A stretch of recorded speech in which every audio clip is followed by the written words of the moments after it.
Only recently in the channel, I reviewed this, the Matebook 16 from Huawei. It's a fantastic laptop, I really do like it, but I feel for those that are going to be using a laptop for work and business, this here is even better.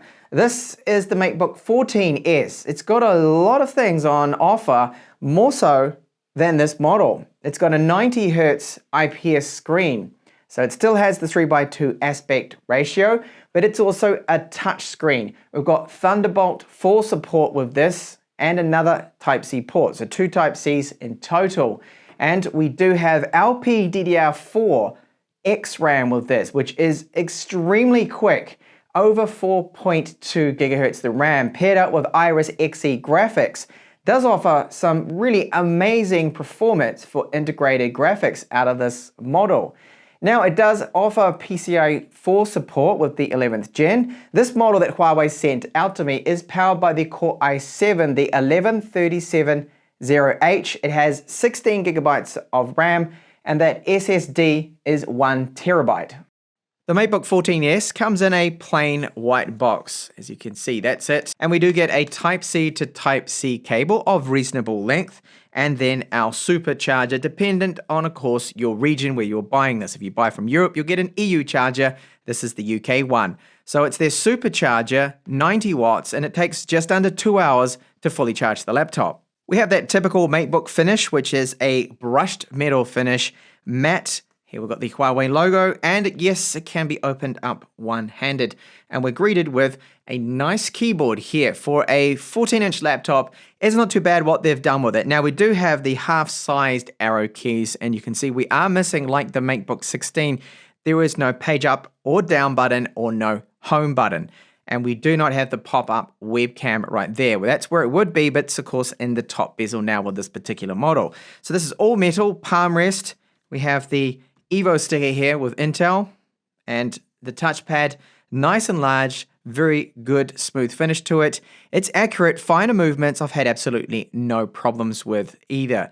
The good thing about the keyboard too, it's got about 1.5 millimeters of travel. It's very comfortable, tactile keyboard, nice feel to it, and it's not loud. And pressing down here, there really is no bounce, there is no flex to it at all, and it is a backlit keyboard. So the keyboard is not particularly bright. That is the first level there, which looks rather dull. In fact, it's looking a lot duller on camera now, me capturing it than what it is in person right here. And that is then the second level. So after a while, it will turn itself off automatically to save on our battery. Now, like the Mate 16, we do have a fingerprint reader in the power button there. So that's a good X brand one. It works really well. If you don't want to enter in passwords, you can use that. And you do have the option to use the webcam as well for Windows Hello Face unlocking, which again does work well. Now, the thickness of this one, we are looking at approximately 15 millimeters and then just over 1.4 kilos of the weight of it. So that is very good. And I'll give you the total travel weight of this shortly. So we do have a rubber foot at the rear, slightly higher than the one at the front. This is the intake vent. There are 2 little fans in here that suck cold air in from here and then blow the hot warm air out of the back. And I'll get onto the thermals and the fan noise later on in this review. So 2 downward firing speakers. There are, in fact, 4 speakers in total with this, 2 subs, 2 tweeters. Here is a sample of them at 100% volume. It does sound very good for a small laptop.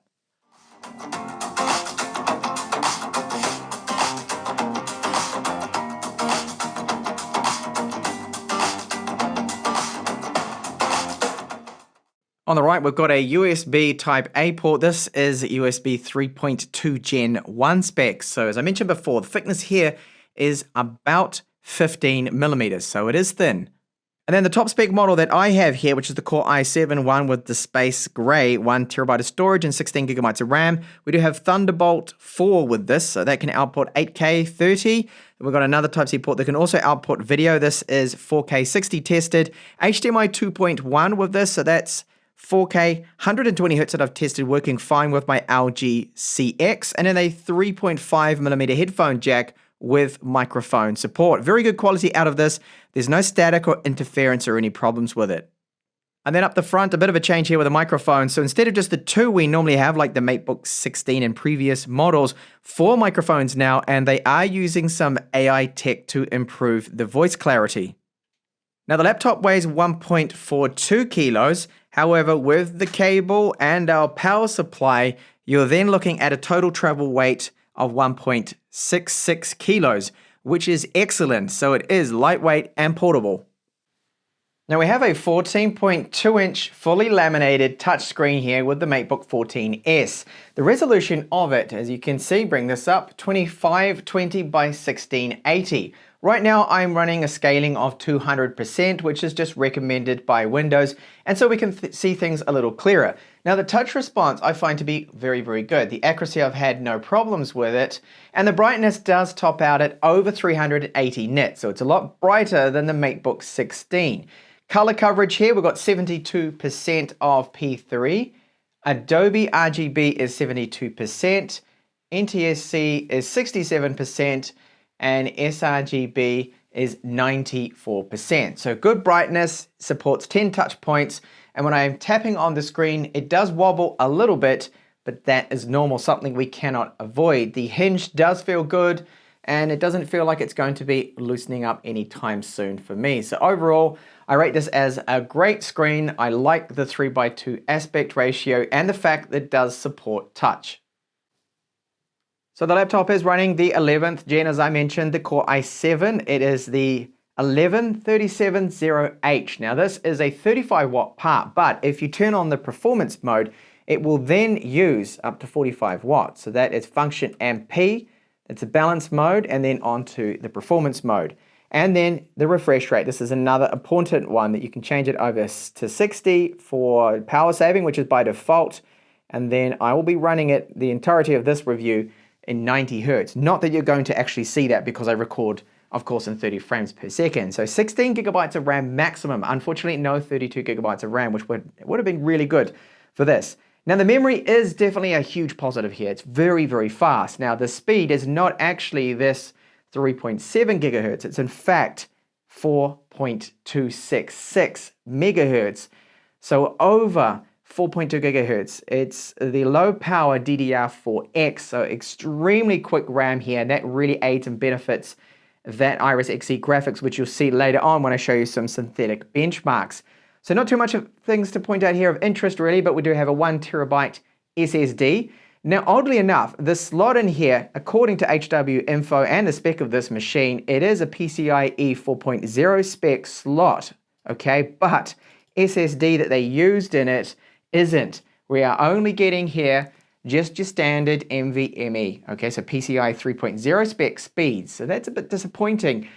And then our wireless card, this one is the Intel Wi-Fi 6 AX201. So that's paired up with Bluetooth 5.1. It's very, very quick. Now transfers you can get out of this. I'm getting with my Wi-Fi 6 router approximately 1.3 gigabit per second transfers. So it's very, very quick. You can probably even do better with a slightly better Wi-Fi 6 router. So it's very, very fast. No LAN port on this, unfortunately, but I didn't really expect it with this Ultrabook style of laptop.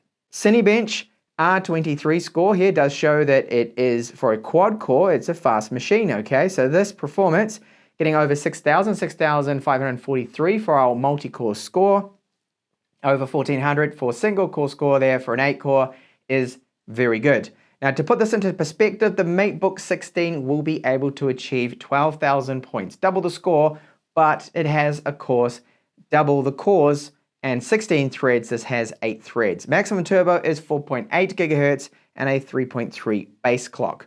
So more synthetic benchmarks here. Let's take a look at some of these are very, very good. Some big surprises when it came to, well, performance in general, just excellent, especially the Iris graphics. But first, Geekbench here, really good score. Single core score there, getting close towards 1,600 and multi-core close to 6,000.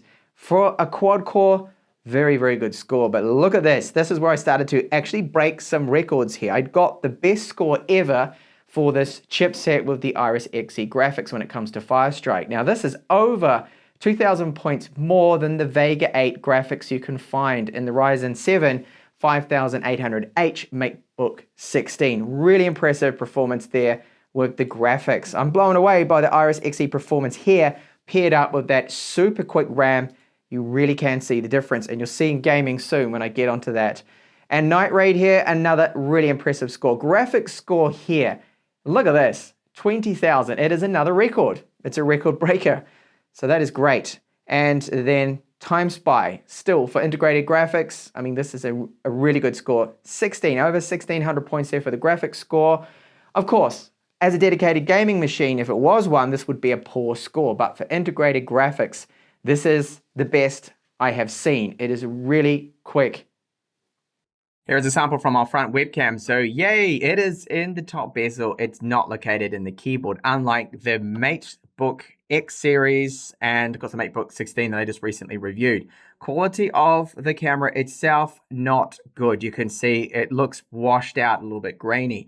Now it does have a 720p infrared camera too with it. So that means that it works with Windows Hello for face recognition for unlocking, which is another positive there because it's always on. As soon as you lift it up, the lid is going to see you and unlock. You don't need to pop up the camera.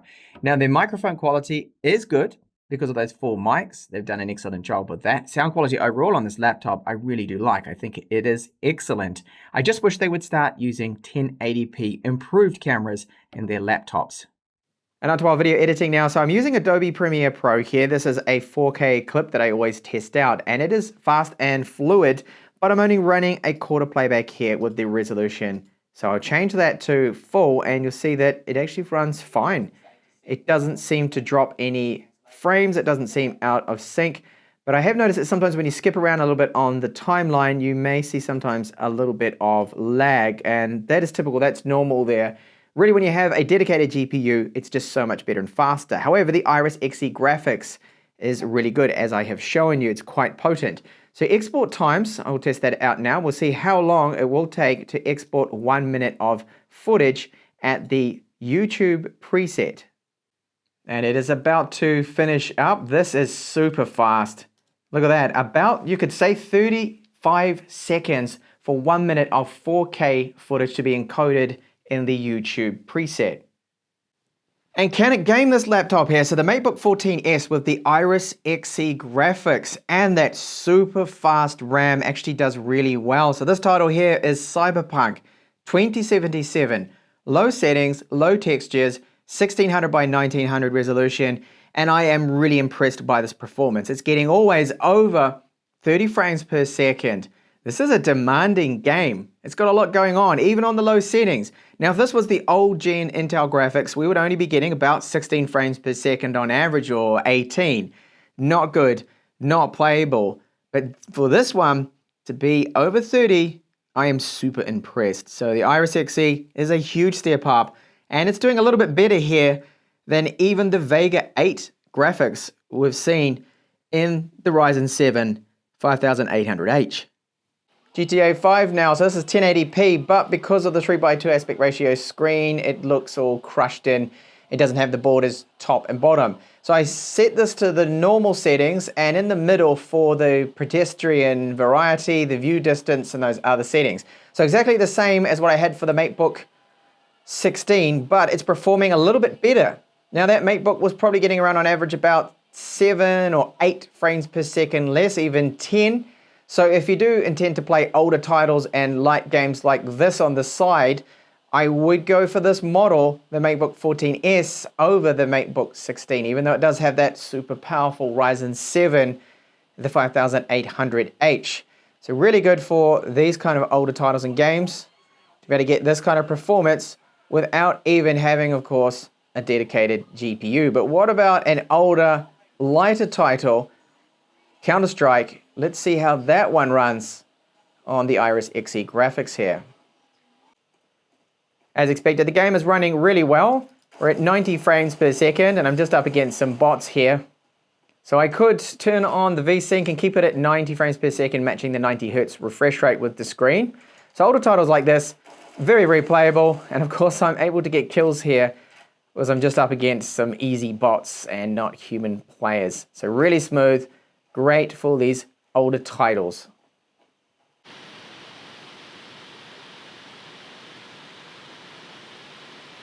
And that was just a sample of the fan noise, so it gets a little loud when you are gaming and coding video or running Cinebench. Now the thermals, it did end up peaking at 94 degrees Celsius. Now what I did notice though, that when the fans ramp up, that when you're putting it under continual load, like Cinebench or gaming, the thermals are pretty good. The temperatures do drop right down and it does maintain it. Just spikes to 94 or the early 90s, triggering thermal throttling for just a few seconds until that fan curve and the fan RPMs creep up, and then it takes over and it's fine. So I think they need to adjust a little bit the fan curves to be maybe a bit more aggressive on the higher end temperatures, so it kicks in a little sooner. Then this would not happen at all. But the sustained performance is what is important. Then it is not throttling. But yes, it did trigger it, and it does get hot. These are hot chips, and even the Ryzen 7 5800H in the MateBook 16 does too get quite hot into the 90s. And this laptop does support Huawei Share and the multi-screen collaboration that you can do. So you can share the screen and have it mirrored as a secondary monitor on the MatePad Pro right here, for example.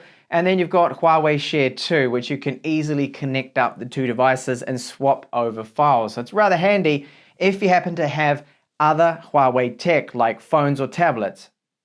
Now I did get Linux working on it, but unfortunately the touchpad doesn't work, the touchscreen does not either. So there are going to be some driver issues to work through if you're going to be running Linux on this laptop. Now battery life on this, with the brightness set to 30% at the 60 Hz mode, not the 90 Hz, and in balanced, I can get around over 7 hours. So the battery life is good. It's not amazing, but it's good. Now, if you use 90 Hz and you're doing something a little bit more demanding than what I was doing was just light work on it, then it really comes down to about 5.5 hours. So it takes a bit of a toll, of course, the high refresh rate on our battery life. So this laptop, I think, is absolutely fantastic. This is one of the best, I think, work and business laptops that I've come across. Now, it's not cheap. I see that this configuration in Europe is going to be selling. This is the top spec, the Core i7 with the 1TB drive, for about 1,400 euros. So it is pricey, but you've got Thunderbolt 4, PCIe 4.0 support. But the odd thing is, the SSD included is a PCIe 3 one. It doesn't seem to support PCIe 4 speeds. I could never achieve them. So you'd have to swap it out and put, say, something like a Samsung 980 Pro in here to get the proper speeds. Then we've got the touchscreen, the 90 Hz, the super fast RAM. Sadly, it's only up to 16 gigabytes of that LPDDR4X RAM, but it runs at over 4.2 gigahertz. That means that, as I showed you, Iris Xe performance in this is fantastic. It's the best I have seen ever on integrated graphics. I ended up getting what were basically records that I set, world records, for the integrated graphics performance for Iris Xe with this chipset on 3D Mark. That's the highest scores ever that I've actually seen and the highest reported. So pretty amazing performance there. That means even a game like Cyberpunk 2077 was playable, achieving over 30 frames per second average on low settings, but not the lowest resolution. So in all up, it's got, I think, almost the complete package here. The webcam, great to see it up the top, unlike this model here, of course, which is that pop-up one that looks up your nose and your neck, but it's only 720p, and the quality not that great. I really wish they'd improve upon that quality. Great speakers, excellent build quality, excellent keyboard, touchpad. It really is the absolute best that I've come across, I think, for a work-orientated business laptop. So thank you so much for watching my review here of the MateBook 14S. Do check out my review of this one, which is the MateBook 16. It's a cheaper model, about 200 euros cheaper for the Ryzen 7, the 5800H model, 8-core, 16-thread, much more powerful CPU, but not the Vega 8. The Vega 8 here is weaker than what we had with the Iris Xe graphics. So do check out that review, and I'll see you in the next one.